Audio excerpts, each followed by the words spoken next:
ఉద్యోగానికి రికమెండ్ చేయకుండా వాళ్ళ యొక్క స్వశక్తితో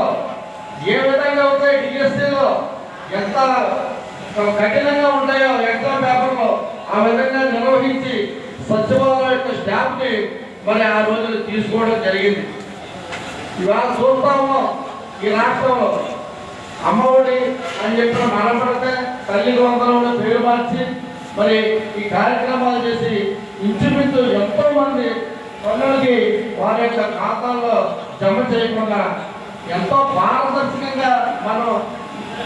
ఆ రోజున ఈ కార్యక్రమాలన్నీ చేసి తల్లి వందనం చేస్తే